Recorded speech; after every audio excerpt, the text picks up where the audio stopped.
आपण पाहत आहात नाशिक खबर न्यूज, जनतेचे हक्काचे व्यासपीठ।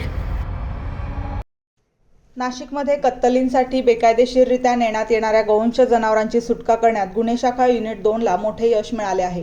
या कारवाईत 2 गायी आणि 1 गोरा यांची सुटका करण्यात आली। 1 आरोपीला अटक करण्यात आली आहे। पोलीस आयुक्त संदीप कर्णिक, पोलीस उपायुक्त किरणकुमार चव्हाण आणि सहाय्यक पोलीस आयुक्त संदीप मिटके यांच्या सूचनेनुसार गुन्हे शाखा युनिट 2 कडून ही कारवाई करण्यात आली।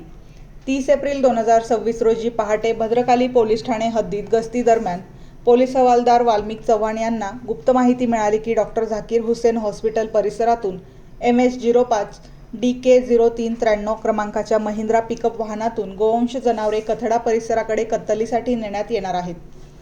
ही माहिती मिळताच प्रभारी अधिकारी सहाय्यक पोलीस निरीक्षक हेमंत तोडकर यांनी वरिष्ठ अधिकाऱ्यांना माहिती देऊन कारवाईचे आदेश घेतले। त्यानंतर सहपोलीस निरीक्षक डॉक्टर समाधान हिरे, श्रेणी पोलीस उपनिरीक्षक यशवंत बेडकोळी, सहपोलीस उपनिरीक्षक बाळू शेळके, मनोहर शिंदे, पोलीस हवालदार नंदकुमार नांदुडीकर, सुनील आहेर, प्रकाश महाजन, वाल्मिक चव्हाण, पोलीस अंमलदार प्रवीण वानखेडे आणि पोलीस अंमलदार सुनील खैरनार यांच्या पथकाने धम्मनगर परिसरात सापळा रचून वाहन पकडले। वाहन चालक रिजवान नूर आलम शेख वय 27 राहणार चौक मंडई, बिरबल आखाडा, भद्रकाली, नाशिक याला ताब्यात घेण्यात आले। तपासणीत वाहनात गोवंश जनावरे अत्यंत क्रूर पद्धतीने दाटीवाटीने बांधून ठेवलेली आढळली।